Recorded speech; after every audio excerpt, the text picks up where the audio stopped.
Am I the asshole for refusing to give up my dream wedding dress, though it means my fiance's family will not attend? I'm in a lot of turmoil right now and it feels like everything is falling apart. I have never had a great relationship with my future mother in law. It isn't terrible, but I can sense that she doesn't like me.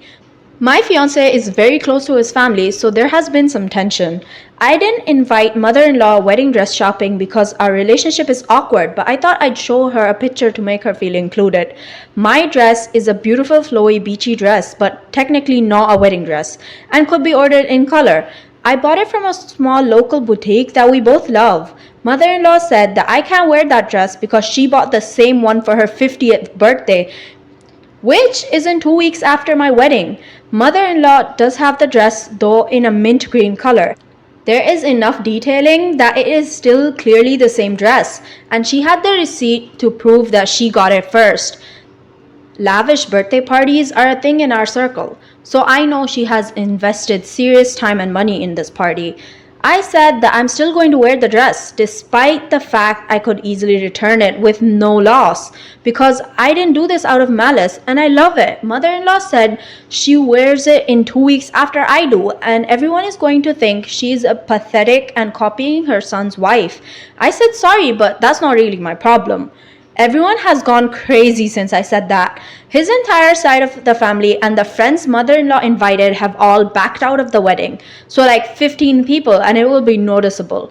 His sisters were supposed to be in the wedding party on his side but dropped out and have blocked him on everything. His stepdad won't talk to him and says he regrets raising him and he isn't a real man because a real man would step up for his mom.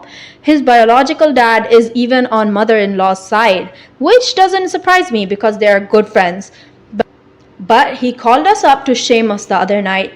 My fiance is hurting and found out his family had a big beach day and invited everyone but him. He called mother-in-law and they talked, but didn't come to a resolution. She said if I refuse to do the right thing, the only answer is anyone who's not going to her party can go to the wedding. He tried calling sister-in-law and found out she blocked him. He is mad at me and feels like she had it first. Am I the asshole for blowing up on my stepmom for telling my son and my stepdaughters that my dad was originally her stepbrother? My dad has been married to my stepmom for 9 years, but honestly, she has never grown on me. I admit I might be too hard on her because of my parents' divorce. My dad and my stepmom were step-siblings as teens. Her mom married his dad but have since divorced. They hated each other but reconnected as adults. I have 3 kids and recently married a man with 11-year-old twin girls.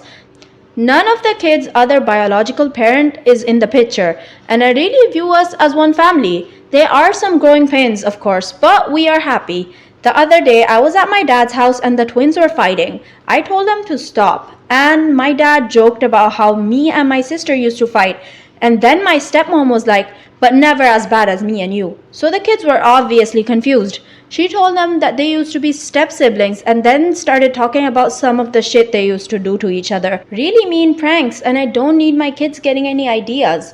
I asked to see her in the other room and asked what the F was wrong with her. I said that was inappropriate to tell the kids, and it makes it seem like step-siblings aren't really siblings.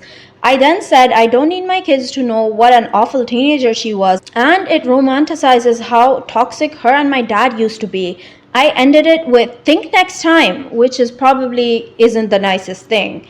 When I got home, my dad texted me that I was way out of line and hurt her feelings and she was just telling a cute story. He wants me to apologize. Am I the asshole for not delaying my wedding because my sister is going through a terrible divorce? My sister Rachel is separating from her husband Mark. Somebody anonymously sent Mark a letter in the mail claiming their 3 kids weren't his, ages 1, 3, and 4. Mark took a paternity test because the letter was so detailed. He had a feeling it might be true. The results came back and he wasn't the father of any of the kids. Now Mark wants nothing to do with my sister or my nieces and nephew. It's been hard on her and everyone has been shaken.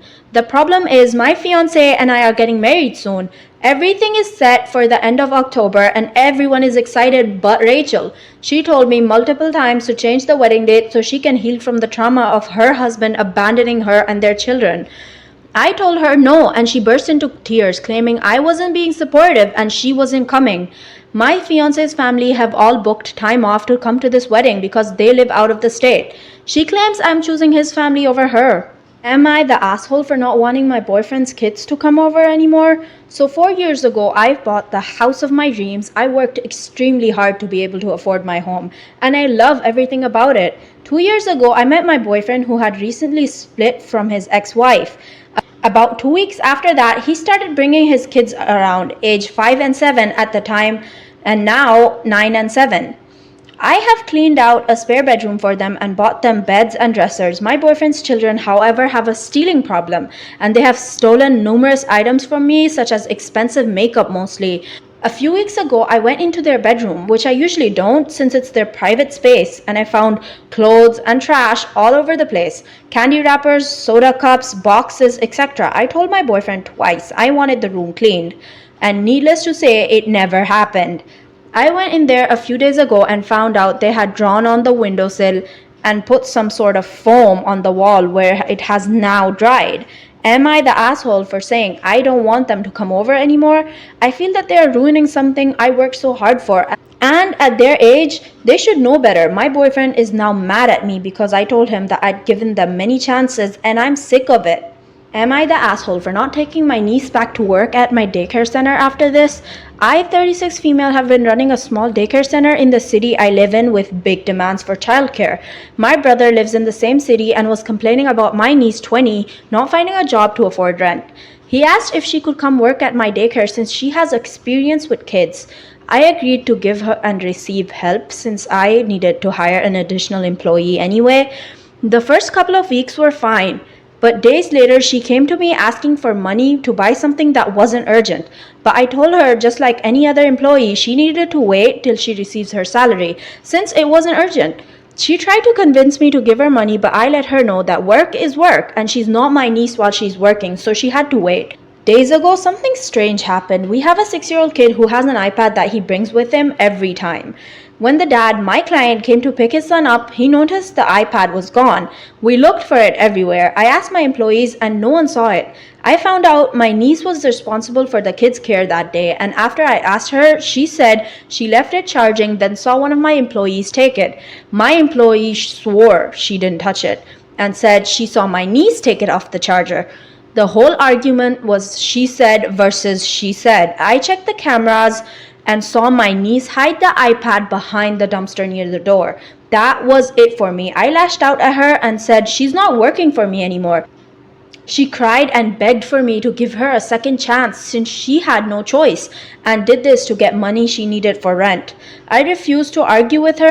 You can only imagine how small I felt when giving the dad the iPad back. It's a shame because my client is a good man and we've both had conversations and meetings outside work. My brother came to talk to me and said me kicking my niece out over some client was a huge overreaction on my part and that everyone deserves a second chance.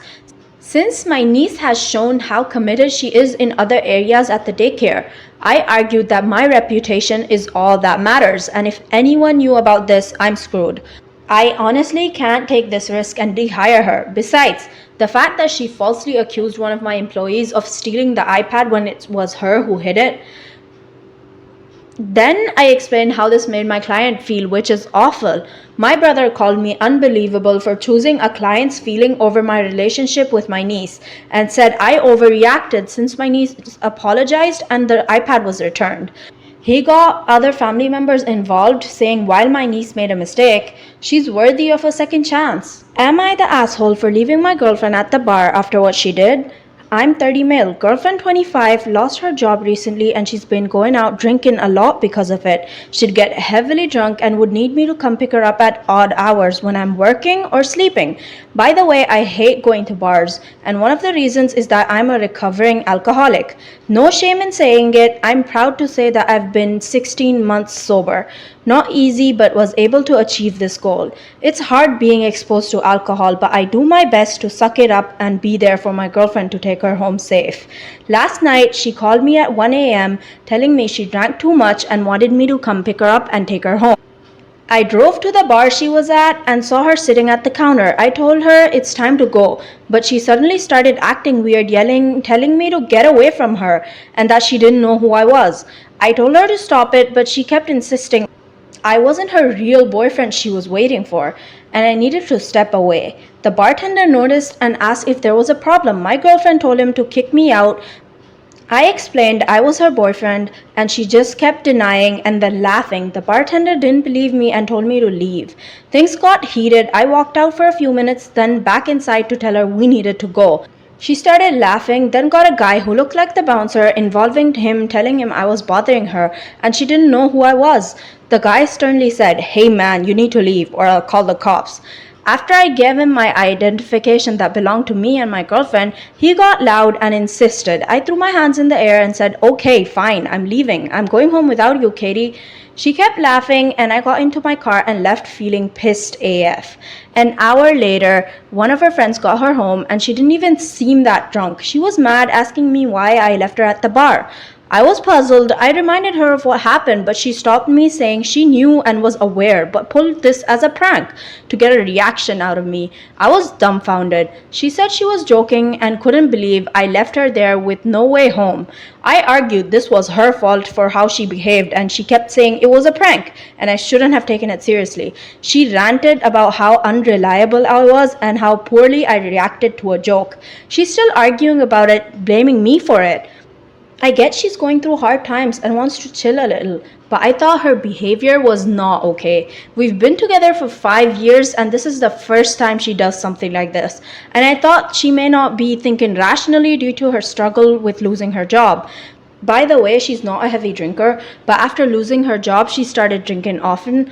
Though she never brings any alcohol home, I still have to deal with the smell and such. So, guys, tell me what you think about all this in the comments below, and do leave a like and subscribe. Bye.